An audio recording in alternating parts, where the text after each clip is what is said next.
Good morning students. Chapter 9ના વધારાના સ્વાધ્યાયના દાખલા જોઈએ. 17. ડાયમંડના એક સ્ફટિકમાંથી બનાવેલ એનવિલ્સ એટલે કે ડમરૂ આકારનું એરણ દ્વારા કોઈપણ દ્રવ્યનો ખૂબ જ ઊંચા દબાણ હેઠળ સ્વભાવ જાણી શકાય છે. એનવિલ્સનો સાંકડા છેડાનો વ્યાસ 0.5 મિલીમીટર છે અને પહોળા છેડા પર 50,000 ન્યૂટનનું દાબીય બળ હોય તો એનવિલ્સની ટીપ પરનું દબાણ કેટલું? અહીંયા આપણને સાંકડા છેડાનો જે વ્યાસ આપ્યો છે એને આપણે જો ડી વડે દર્શાવીએ તો ડી બરાબર 0.5 મિલીમીટર એટલે થશે 5 ગુણ્યા 10⁻⁴ મીટર. અને આના ઉપરથી જો ત્રિજ્યા લખીએ તો થશે 2.5 ગુણ્યા 10⁻⁴ મીટર. હવે જે બળ આપણે દાબીય બળ લગાડીએ છીએ 50 ન્યૂટન છે અને એના ઉપરથી જો દબાણ મેળવીએ તો દબાણ આપણને મળશે સાંકડા છેડા પર F/A. અહીંયા આપણે જાણીએ છીએ કે પ્રતિબળ અને દબાણ બંનેના જે સમીકરણો છે એ સમાન જ હોય એટલે દબાણ માટે આપણે F/A સમીકરણ વાપરીએ અને એ તરીકે πr² સમીકરણ છે એ મૂકી શકાય. એટલે આ પ્રમાણે આપણને સમીકરણ મળશે. હવે કિંમત મૂકીએ તો દબાણ P બરાબર બળ લગાડવામાં આવે છે 50,000 ન્યૂટન છેદમાં પાય એટલે 3.14 અને r² એટલે 2.5 ગુણ્યા 10⁻⁴ આખાનો વર્ગ. આ પ્રમાણે સમીકરણ બનશે અને જેની કિંમત આપણને મળશે 2.55 ગુણ્યા 10⁻11 પાસ્કલ. એટલે F/A સમીકરણ મુજબ આપણે બળ ઉપરથી દબાણ મેળવી શકાય. 18. આકૃતિમાં દર્શાવ્યા પ્રમાણે અવગણ્ય દળ ધરાવતા અને 1.05 મીટર લંબાઈ ધરાવતા એક સળિયાના બે છેડાઓને બે જુદા જુદા એક સ્ટીલ તાર A અને બીજો એલ્યુમિનિયમ તાર B સમાન લંબાઈના તાર વડે લટકાવેલ છે. તાર A અને B ના આડછેદનું ક્ષેત્રફળ અનુક્રમે 1 મિલીમીટર² અને 2 મિલીમીટર² છે. સળિયામાં કયા બિંદુએ M દળ ધરાવતો પદાર્થ લટકાવવો જોઈએ કે જેથી તે બિંદુએ બંને તારમાં A સમાન પ્રતિબળ હોય અને B સમાન વિકૃતિ હોય? Young modulus of steel is equal two 2 × 10⁻11 pascal. Young modulus of aluminium is equal two 7 × 10⁻10 pascal. અહીંયા આકૃતિમાં આપણે સ્ટીલનો તાર અને એલ્યુમિનિયમનો તાર દર્શાવેલ છે અને વચ્ચે એક અવગણ્ય દળવાળો પદાર્થ લટકાવેલ છે. હવે ધારી લઈએ કે એમાં કોઈ એક બિંદુએ આપણે M દળનો કોઈ પદાર્થ લટકાવીએ તો એના ઉપર નીચે તરફ આપણે એવું કહી શકીએ કે કંઈક વજન બળ લાગશે mg. ધારી લઈએ કે આ જે દળ છે એ સ્ટીલના તાર જેને આપણે 1 વડે દર્શાવશું અને એલ્યુમિનિયમ જેને આપણે 2 વડે દર્શાવશું તો પહેલો સ્ટીલના તારથી એ x અંતરે છે. હવે પહેલું જે આપણને કહેવામાં આવ્યું છે કે પ્રતિબળ સમાન હોય, બંને તારની અંદર પ્રતિબળ સમાન. તો એના માટેની કન્ડિશન લઈએ કે કયા અંતરે આ x કેટલું હોવું જોઈએ કે બંને તારમાં ઉદ્ભવતું પ્રતિબળ છે એ સમાન હોય. તો એના માટે બંનેના જે પ્રતિબળ છે એ સરખાવી દઈએ. પ્રતિબળને આપણે σ1 અથવા σ એટલે સ્ટીલના તારનું પ્રતિબળ બરાબર σ2 એટલે કે એલ્યુમિનિયમના તારમાં ઉદ્ભવતું પ્રતિબળ એટલે σ1 બરાબર σ2 જે આપણે લેવાનું કીધેલ છે સમાન પ્રતિબળ હોવા જોઈએ. એ મુજબ પહેલા તારની અંદરનું તણાવ બળ જો F1 હોય અને બીજા તારની અંદર જો F2 હોય તો પહેલા માટે σ1 બનશે F1/A1 પોતાનું તણાવ બળ છેદમાં પોતાના આડછેદનું ક્ષેત્રફળ. એ જ રીતે એલ્યુમિનિયમ માટે પણ F2/A2. આનાથી આપણને બંનેના જે બળ છે એનો ગુણોત્તર મળશે F1/A2 F1 છેદમાં F2 બરાબર A1 છેદમાં A2. ક્ષેત્રફળ અહીંયા બંનેના આપી દેવામાં આવ્યા છે. સ્ટીલના તાર માટે આપણને 1 મિલીમીટર સ્ક્વેર અને એલ્યુમિનિયમ માટે 2 મિલીમીટર સ્ક્વેર, એટલે 1 ગુણ્યા 10⁻6 મીટર સ્ક્વેર થાય. મિલીમીટર સ્ક્વેરને મીટર સ્ક્વેરમાં ફેરવું છે. એ જ રીતે આ 2 ગુણ્યા 10⁻6, એટલે માત્ર એકમ જ આપણે અહીંયા બદલાવાનો છે. ગુણોત્તર જે છે એ આપણને 1/2 મળશે. આ બની જશે આપણું સમીકરણ નંબર 1. હવે જે બિંદુએ આપણે દળ લટકાવેલ છે એને આપણે O વડે જો દર્શાવી દઈએ તો અહીંયા આપણે O બિંદુને અનુલક્ષીને ચાક ગતિય સંતુલન લઈએ.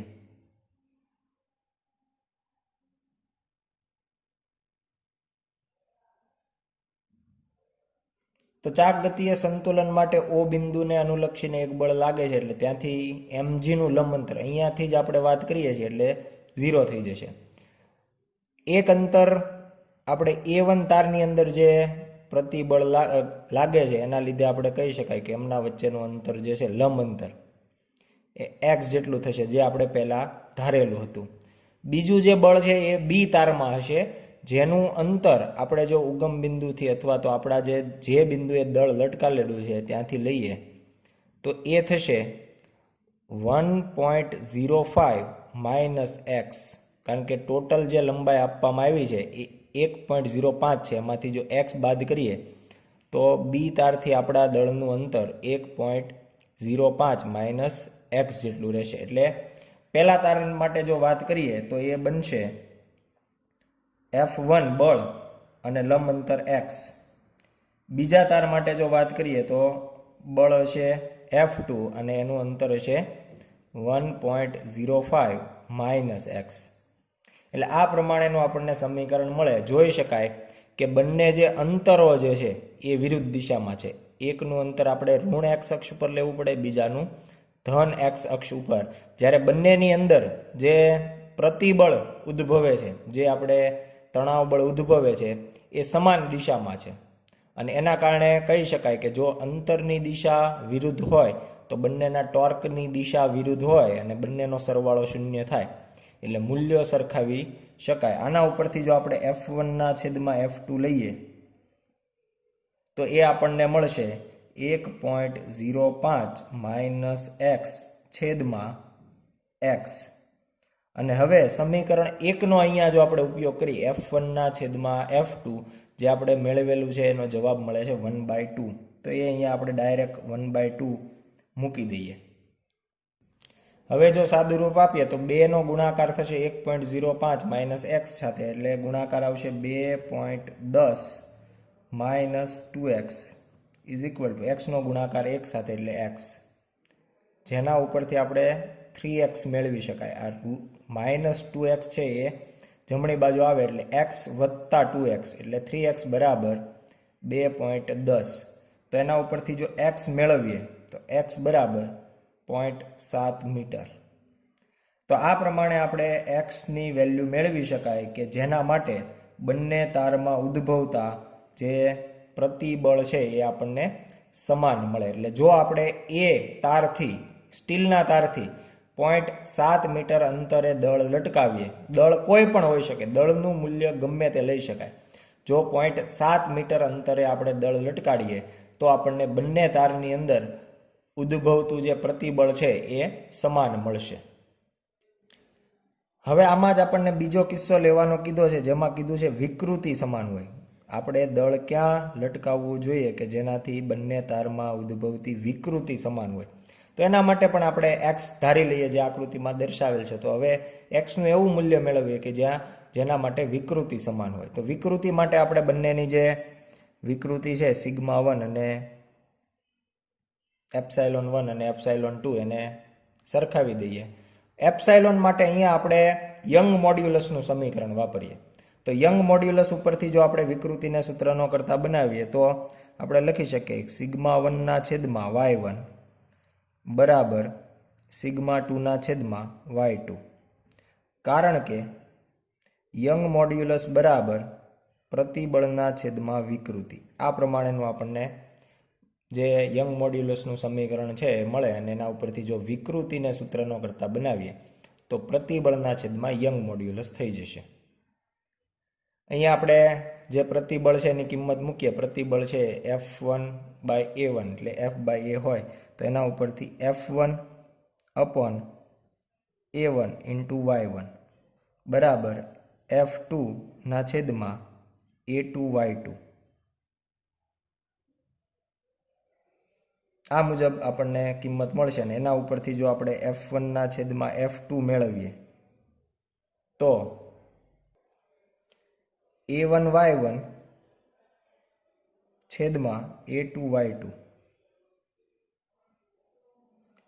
અહીંયા જે A1ના છેદમાં A2 એટલે બંનેના આડછેદનો ગુણોત્તર એ આપણે પહેલેથી મેળવેલ છે, જેનું મૂલ્ય 1/2 મળેલ છે. હવે યંગ મોડ્યુલસ જોઈએ તો Y1 એટલે સ્ટીલ માટેનો યંગ મોડ્યુલસ 2 × 10⁻11 છેદમાં એલ્યુમિનિયમ માટે 7 × 10⁻10. અહીંયા ફરીથી 2 જે છે એ કેન્સલ થઈ જશે અને અહીંયા 11 છે છેદમાં 10 10 અંશમાં જશે એટલે 11 - 10 એટલે 10⁻1 અને છેદમાં 7 એટલે જવાબ મળશે 10/7. 10⁻11 માંથી 10 બાદ થાય તો 10⁻1 અને 10⁻1 એટલે 10 અને છેદમાં 7. આ પ્રમાણે આપણને મળી જશે સમીકરણ નંબર 2. હવે જો આપણે ફરીથી O બિંદુને અનુલક્ષીને ચાક ગતિય સંતુલન લઈએ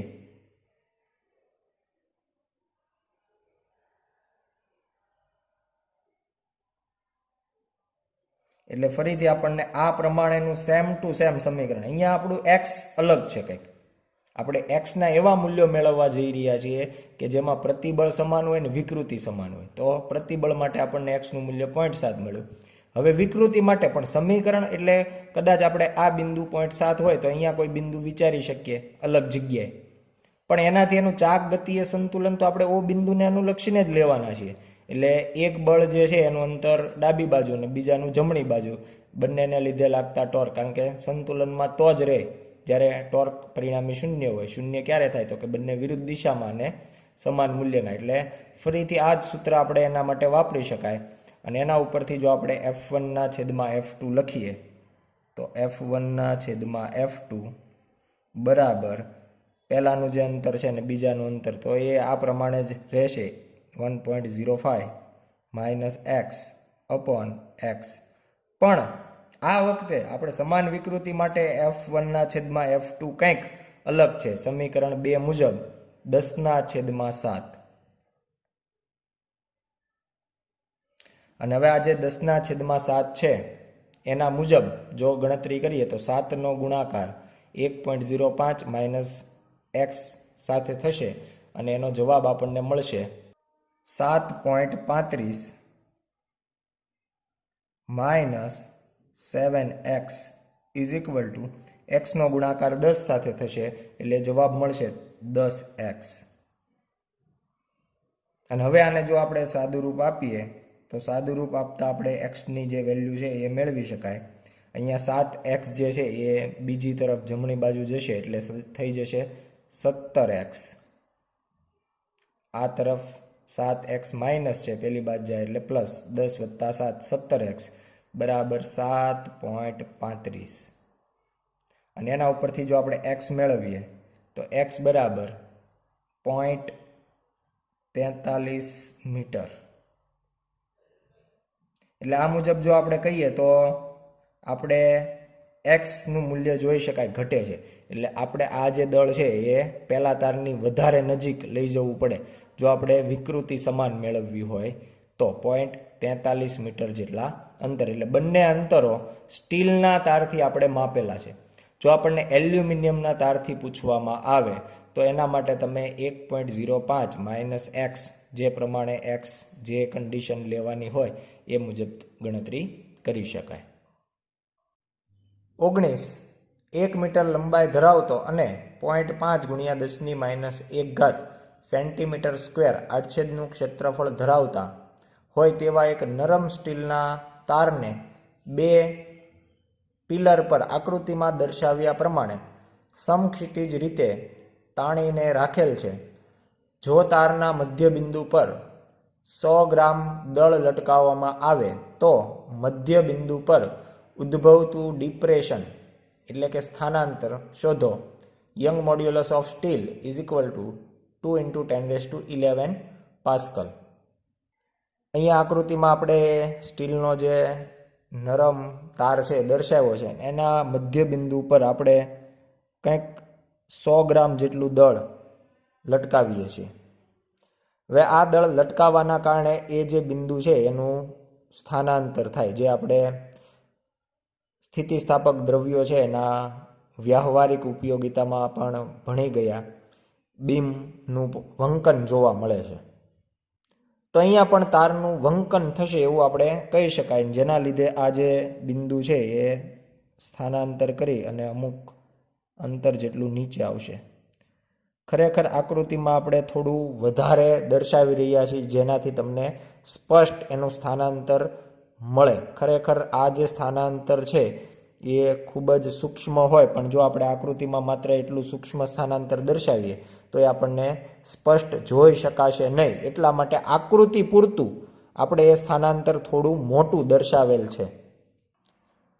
હવે આપણે આકૃતિમાં દર્શાવ્યા પ્રમાણે જે શરૂઆતની લંબાઈ આપણે ધારી લઈએ કે જે 2L કહીએ, શરૂઆતની જે મૂળ લંબાઈ છે એને L લેવાના બદલે અહીંયા આપણે 2L લીધેલ છે. મૂળ લંબાઈ 2L is equal two 1 metre. જ્યારે આપણે અડધાના સંદર્ભમાં વાત કરીએ છીએ ત્યારે આપણે L તરીકે લઈ શકીએ એટલા માટે. બીજું, ધારો કે જે મધ્ય બિંદુ છે એનું સ્થાનાંતર x જેટલું થાય છે, તો આપણે આ x ની વેલ્યુ શું હશે એ મેળવવાની રહે. એના માટે અહીંયા આપણે આકૃતિની અંદર જે મધ્ય બિંદુ છે ત્યાં m દળ મૂકેલું છે, જેના લીધે mg જેટલું વજન બળ લાગે છે, જે આપણે દર્શાવી દઈએ. એટલે હવે જો આપણે મધ્ય બિંદુથી કોઈ એક પિલર સુધીનું અંતર લેવું હોય તો એ L સ્વરૂપે આપણે લઈ શકાય, અડધી લંબાઈ. ફરીથી એકવાર જાણ કરી દઈએ કે આ x આકૃતિમાં આપણે આટલું મોટું દર્શાવેલ છે, ખરેખર આટલું મોટું સ્થાનાંતર થવાનું નથી. ખૂબ જ નાનું સ્થાનાંતર થાય એટલે કે આપણો તાર જે છે એ થોડો એવો નીચેથી પસાર થતો હશે. પણ જો માત્ર આટલું દર્શાવીએ તો આકૃતિમાં આપણે જે રાશિઓ દર્શાવી છે સ્પષ્ટ ન દર્શાવી શકાય, એટલા માટે આપણે x થોડું વધારે આકૃતિ પ્રમાણે દર્શાવેલ છે. તો હવે આપણે તાર, શરૂઆતનો જે તાર છે એને નામ આપી દઈએ AB, અને જ્યારે દળ લટકાવવામાં આવે ત્યારે એની લંબાઈ જે છે એ જોઈ શકો તમે બદલાઈ ગઈ છે, એટલે એને મધ્ય બિંદુને નામ આપી દઈએ C. તો આના માટે હવે આપણે એવું કહી શકાય કે તારની લંબાઈમાં થતો વધારો ડેલ્ટા L કહીએ તો ડેલ્ટા L મેળવવા માટે નવી લંબાઈમાંથી જૂની લંબાઈ બાદ કરી શકાય. નવી લંબાઈ એટલે કે ACB એ તારની નવી લંબાઈ હશે, માઇનસ ડાયરેક્ટ AB જે મૂળ લંબાઈ, જેને આપણે 2L વડે દર્શાવેલ છે. અહીંયા ACB માટે આપણે એવું કહી શકાય કે AC જેટલું હોય એટલું જ CB હોય, કારણ કે એ તારનું C બિંદુ મધ્ય બિંદુ છે, એટલે AC ની લંબાઈ અને CB ની લંબાઈ સમાન હોય. તો આના માટે આપણે લખી શકાય 2AC, જેટલું AC છે એટલું જ CB છે, તો AC વત્તા CB એટલે AC પ્લસ AC એટલે ACB મળે માઇનસ 2L. મૂળ લંબાઈ આપણે 2L લીધેલ છે, એટલે AB બરાબર આપણે ડાયરેક્ટ 2L લખી શકીએ. AC માટે જો આપણે વાત કરીએ તો અહીંયા આપણને એક ત્રિકોણ જોઈ શકો, કાટકોણ ત્રિકોણ છે AC અને શરૂઆતનું જે મધ્ય બિંદુ હતું એ. તો આ ત્રિકોણની અંદર આપણે એસી મેળવી શકાય. એસી એટલે આ ત્રિકોણનો કર્ણ થશે અને કર્ણનું મૂલ્ય જે છે એ એક બાજુનો વર્ગ વત્તા બીજી બાજુનો વર્ગ આખાના વર્ગમૂળ જેટલો હોય. એટલે ડેલ્ટા એલ બરાબર 2 કૌંસમાં એક બાજુનો વર્ગ એટલે એક બાજુ તરીકે આપણે લઈએ એલ એટલે એલ સ્ક્વેર વત્તા બીજી બાજુ તરીકે એક્સ એટલે એક્સ સ્ક્વેર રેસ ટુ 1/2 આખાનું વર્ગમૂળ એટલે આખાનું વર્ગમૂળ. આ થઈ ગયું 80. પાયથાગોરસના પ્રમેય મુજબ કર્ણ બરાબર એક બાજુનો વર્ગ વત્તા બીજી બાજુનો વર્ગ આખાનું વર્ગમૂળ -2l. આ પ્રમાણેનું પદ મળશે. હવે પહેલું જે પદ છે એના અંદર આપણે એલ સ્ક્વેરને કૌંસની બહાર લઈએ. જો માત્ર એલ સ્ક્વેર હોય અને એનો 1/2 ઘાત હોય અને એને બહાર લઈએ તો એલ આવી જાય. વર્ગમૂળ લેવું પડશે બહાર એટલે. પણ બીજું જે પદ છે એમાં એલ નથી અથવા એલ સ્ક્વેર નથી, તો એમાં અંશમાં અને છેદમાં એલ સ્ક્વેર વડે ગુણાકાર કરી શકાય. એટલે કે આપણે જો લખવું હોય તો સમીકરણમાં જ આ સ્ટેપમાં જ આપણે બતાવી દઈએ કે એલ સ્ક્વેરના છેદમાં એલ સ્ક્વેર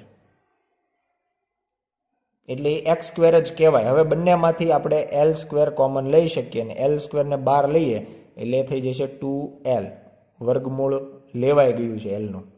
પહેલા પદમાં એલ સ્ક્વેર કોમન એટલે 1 પ્લસ બીજા પદમાં એલ સ્ક્વેર બાર એટલે L square x square by L square આખાનું વર્ગમૂળ -2l.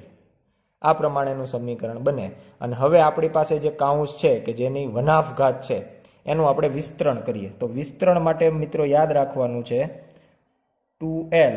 અને જ્યારે આવી અપૂર્ણાંક ઘાત હોય અને અપૂર્ણાંક ઘાતમાં પણ જે આપણે કૌંસની અંદર જે છેદ છે એલ સ્ક્વેર, બીજું જે પદ છે એમાં એક્સ સ્ક્વેરના છેદમાં એલ સ્ક્વેર, એમાં એલ સ્ક્વેર છે એ લંબાઈ પ્રમાણમાં વધારે હશે. એલ આપણે જો લઈએ તો 0.5 મળે, જ્યારે એક્સ આપણને સ્થાનાંતર એટલું બધું મોટું મળવાનું નથી. જે એનું વંકન છે એ તો મિલીમીટર અથવા માઇક્રોમીટરના ક્રમનું હોય. એટલે એલના સંદર્ભમાં એક્સનું મૂલ્ય ખૂબ જ ઓછું છે.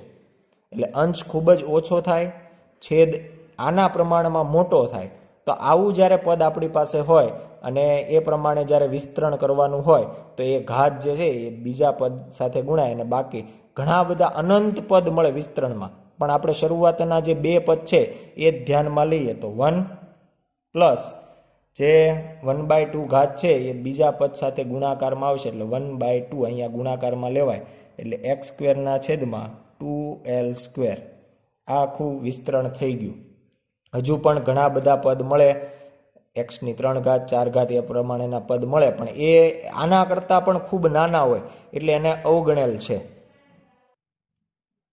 -2l. હવે અહીંયા જે 2l આપણે કોમન લીધેલું છે એને ફરીથી કૌંસની અંદર ગુણાકારમાં લઈએ તો એક સાથેનો ગુણાકાર એટલે 2l વત્તા બીજા પદ સાથે ગુણાકાર એટલે 2l એક્સ સ્ક્વેર છેદમાં 2l સ્ક્વેર માઇનસ છેલ્લું જે પદ છે એ 2l plus 2l -2l cancel થઈ જશે. અને હવે માત્ર એક જ પદ આપણને જમણી તરફ રહેશે. એમાં જે 2l અંશમાં છે એને બીજી તરફ છેદમાં લઈ જઈએ તો ડેલ્ટા એલના છેદમાં 2l બરાબર. અહીંયા 2l કેન્સલ પણ કરી શકાય, પણ એના કરતાં આપણે 2l જે છે એને બીજી તરફ છેદમાં લઈ જઈએ તો ડેલ્ટા એલ ના છેદમાં 2l બરાબર x square divide by 2l square, જેને એપ્સાઇલોન એલ એટલે કે વિકૃતિ કહેવાય. એટલે આના ઉપરથી આપણે એની જે વિકૃતિ છે એ મળી ગઈ. અહીંયા ફરીથી મૂળ લંબાઈને આપણે 2l કીધેલ છે એટલે છેદમાં મૂળ લંબાઈ આવે છે એટલે એને આપણે વિકૃતિ કહી શકાય. એટલે આને કહીશું સમીકરણ 1. હવે બીજી રાશિની વાત કરીએ જેને કહેવાય પ્રતિબળ. પ્રતિબળ માટે આપણે તારની અંદર ઉદ્ભવતું તણાવ બળ મેળવીએ તો આ બિંદુએ જો વજન બળ લાગતું હોય તો તારના અંદર બંને એટલે કે સી થી એ તરફ અને સી થી બી તરફ તણાવ બળ જોવા મળશે કેપિટલ ટી. અને આ કેપિટલ ટી જે છે એના સંદર્ભમાં જો આપણે વાત કરીએ તો અહીંયા એના આપણે બે ઘટક પાડી શકાય, આકૃતિમાં જોઈ શકાય. એક ઘટક છે એ વાય અક્ષની દિશામાં ઉપર તરફ મળે અને બીજો જે ઘટક છે એ એક્સ અક્ષ ઉપર મળે, જે બંને તરફ હશે. ઋણ એક્સ અક્ષ તરફ જે સી થી એ ભાગ છે એનું તણાવ બળનો ઘટક હશે અને ધન એક્સ અક્ષ ઉપર સી થી બીનું જે તણાવ બળ છે એનો એક ઘટક હશે. ધારી લઈએ કે વાય અક્ષ જે ઊભી અક્ષ છે એની સાથે જે તાર છે એનો કોણ થીટા જેટલો છે. એટલે અહીંયા જે સીબી પાર્ટ છે આપણો સીબી, એણે ઊભી અક્ષ સાથે થીટા કોણ બનાવ્યો છે. તો એ જ રીતે સી એ ભાગ હોય તો એણે પણ ઊભી અક્ષ સાથે થીટા કોણ જ બનાવ્યો, એટલે બંને ત્રિકોણ સરખા જ છે એવું ગણી શકાય. તો હવે તણાવ બળ, કારણ કે ખૂણો એટલા માટે જરૂરી છે કે આપણે તણાવ બળના ઘટક લેવા છે. તો અહીંયા જો તણાવ બળ તારની અંદર ટી હોય તો એક્સ અક્ષની દિશામાંનો ઘટક ટી સાઇન થીટા થશે, કારણ કે ખૂણો છે વાય અક્ષ સાથે છે, અને અહીંયાનો ઘટક થશે ટી કોસ થીટા. એ જ પ્રમાણે બીજું જે સી એ ભાગ છે એમાં પણ અહીંયા ટી સાઇન થીટા આવશે અને ઉપર તરફ ટી કોસ થીટા. આ બંને જે ટી સાઇન થીટા છે એ એકબીજાની અસર કેન્સલ કરશે, જ્યારે ઉપરનું જે તણાવ બળ છે એ સંતુલનમાં હોવાના કારણે પહેલાનું આ જે ભાગ છે સી એ ભાગ એનું ટી કોસ થીટા, સીબી ભાગ છે એનું ટી કોસ થીટા, એટલે ઉપર કુલ બળ લાગશે 2 ટી કોસ થીટા, બંનેનો સરવાળો એક દિશામાં હોવાથી. નીચે છે વજન બળ ડબલ્યુ mg. તો હવે આપણે સી બિંદુના સંતુલન માટે રેખીય સંતુલન લઈએ. સી બિંદુનું રેખીય સંતુલન ધ્યાનમાં લેતા ઉપર તરફ જે બળ લાગે છે એ છે 2t cos theta is equal to mg, અને પ્રતિબળ તરીકે આપણે તણાવ બળ મેળવવું પડે તો t is equal to mg upon 2 cos theta. આ પ્રમાણેનું સમીકરણ આપણને મળે. અહીંયા આપણે cos થીટા જે છે એની વેલ્યુ આકૃતિ પરથી મેળવી શકાય. અહીંયા આપણે ખૂણો જે લીધેલો છે તો એના ઉપરથી cos થીટા લઈએ તો cos થીટાનું સમીકરણ બને પાસેની બાજુ છેદમાં કર્ણ. તો અલગથી જ આપણે cos થીટા મેળવીએ તો આકૃતિ પરથી cos theta is equal two પાસેની બાજુ છેદમાં કર્ણ, તો પાસેની બાજુ તરીકે x છેદમાં કર્ણ. એટલે જો ત્રિકોણમાં આપણે આ તરફ ડાબી બાજુ લઈએ તો સી એને કર્ણ કહેવાય, અથવા જમણી બાજુ લઈએ તો સીબી ને કર્ણ કહેવાય.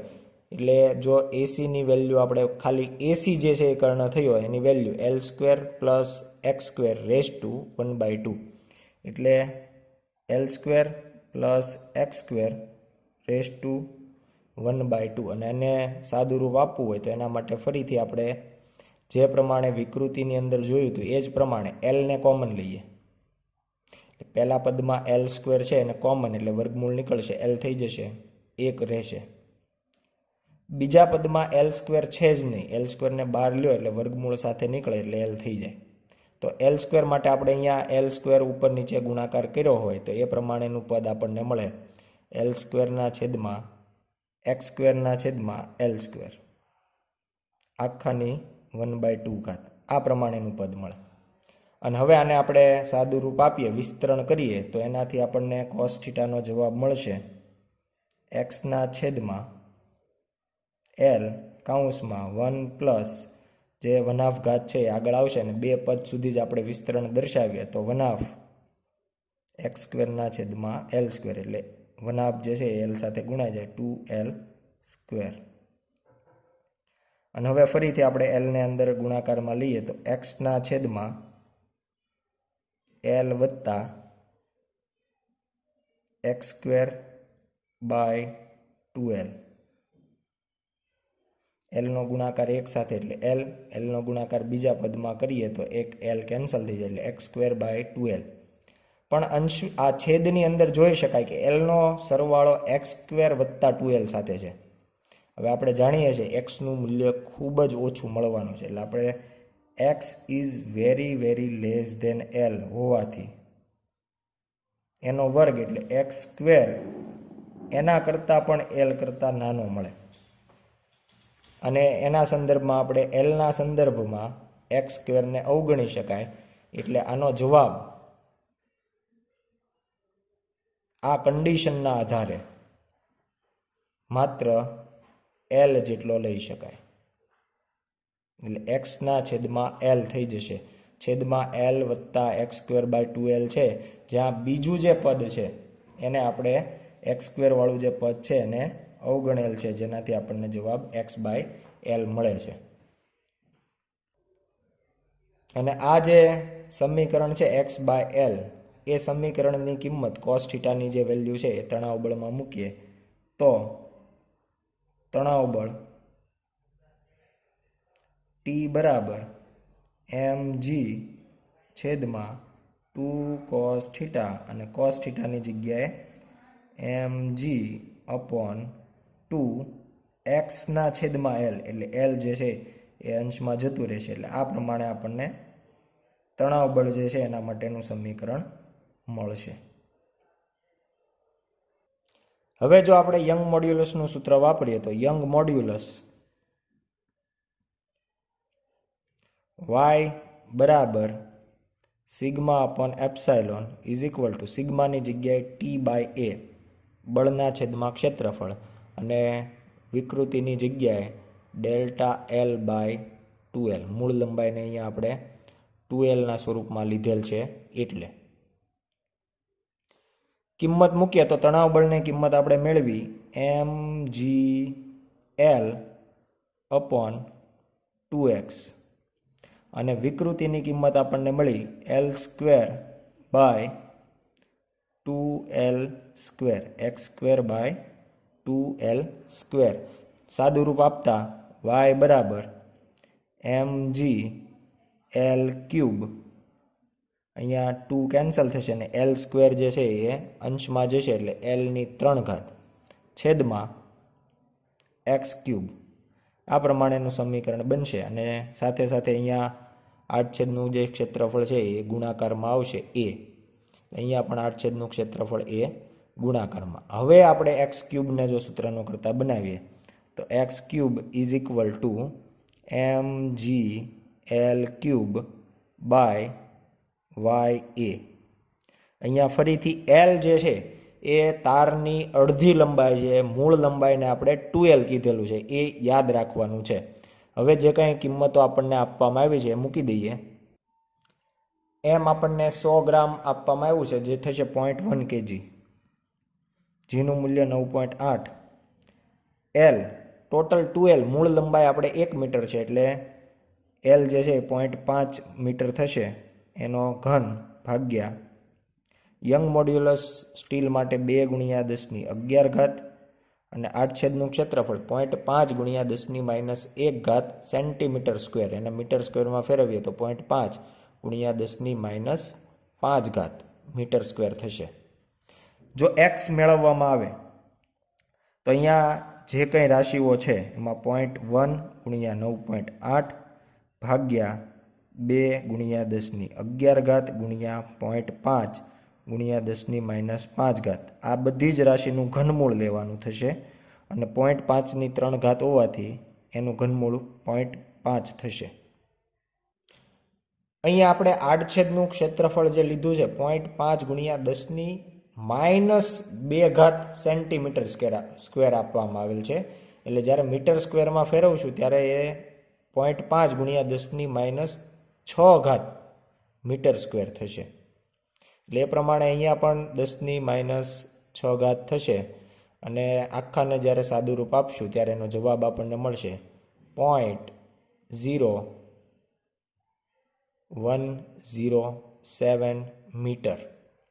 એટલે તમે જોઈ શકો ખૂબ જ સૂક્ષ્મ એવું સ્થાનાંતર જે છે એ આપણને જોવા મળશે, જે મીટરમાં આપેલ છે. જો સેન્ટીમીટરમાં ફેરવવું હોય તો 10⁻2 ઘાત વડે ગુણાકાર કરી 1 સેન્ટીમીટર જેટલું સ્થાનાંતર આપણને મળશે. 20 ધાતુની 2 પ્લેટના એક છેડાને એકબીજા સાથે 6 મિલીમીટર વ્યાસની 4 ખિલ્લી સાથે જોડવામાં આવ્યા છે. જો ખિલ્લી પર લાગતું સ્પર્શીય પ્રતિબળ 6.9 ગુણ્યા 10⁷ પાસ્કલથી વધારે ન હોય તો જડેલી પ્લેટ દ્વારા મહત્તમ કેટલું તણાવ લાગી શકે? દરેક ખીલ્લી કુલ ભારના 1/4 ગણો ભાર લાગી શકે છે. અહીંયા આપણને વ્યાસ ખીલ્લી માટે આપવામાં આવ્યો છે ડી બરાબર 6 મિલીમીટર, જેના ઉપરથી ત્રિજ્યા આર લખીએ તો 3 મિલીમીટર થશે, એટલે કે 3 ગુણ્યા 10⁻³ મીટર. સ્પર્શીય બળ જે છે એનું મૂલ્ય પણ આપી દેવામાં આવ્યું છે, પણ એક ખીલ્લી માટે જો આપણે લઈએ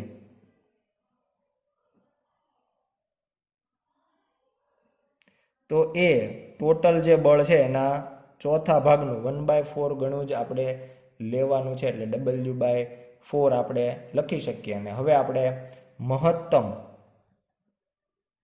સ્પર્શીય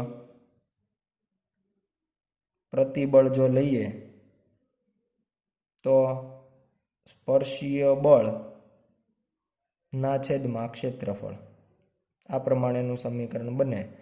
સ્પર્શીય બળ મહત્તમ W/4 અને ક્ષેત્રફળ πr² જેટલું થશે. જેમાં આપણને મહત્તમ સ્પર્શીય બળ છે એનું મૂલ્ય આપવામાં આવ્યું છે 6.9 ગુણ્યા 10⁷, જે આપણે અહીંયા દર્શાવીએ ને એના ઉપરથી W મહત્તમ સ્પર્શીય બળ મેળવીએ તો W બરાબર 6.9 × 10⁷ ઇન્ટુ πr² અને ગુણ્યા જે 4 છે એ પણ ગુણાકારમાં જતા રહેશે, કારણ કે પોતે છેદમાં છે એટલે ગુણાકારમાં જશે. કિંમતો બધી મૂકીએ 6.9 ગુણ્યા 10⁷ ગુણ્યા 3.14 ગુણ્યા r², 3 ગુણ્યા 10⁻³ ગુણ્યા 4. W આપણને લગભગ મળશે 7.8 ગુણ્યા 10⁻³ ન્યૂટન, જેને આપણે 8 કિલો ન્યૂટન દ્વારા પણ દર્શાવી શકીએ. 21. પ્રશાંત મહાસાગરમાં કોઈ એક જગ્યાએ મરીના ઊંડી ખાઈ આવેલી છે અને પાણીની સપાટીથી તેના તળિયા સુધીની ઊંડાઈ 11 કિલોમીટર જેટલી છે. ખાડીના તળિયે પાણીનું દબાણ 1.1 ગુણ્યા 10⁸ પાસ્કલ જેટલું છે. 0.32 મીટર ક્યુબ જેટલું પ્રારંભિક કદ ધરાવતો એક સ્ટીલનો નાનો ગોળો દરિયામાં મુક્ત કરવામાં આવે છે. જ્યારે ગોળો ખાડીના તળિયે પહોંચે ત્યારે તેના કદમાં થતો ફેરફાર કેટલો હશે? સ્ટીલનો કદ સ્થિતિસ્થાપકતા અંક 1.6 ગુણ્યા 10⁻11 પાસ્કલ. અહીંયા આપણને ખાડીની ઊંડાઈની સાથે સાથે દબાણ પણ પહેલેથી આપી દેવામાં આવ્યું છે, એટલે આપણે ઊંડાઈ પરથી દબાણ ન મેળવતા જે દબાણ આપેલ છે ડાયરેક્ટ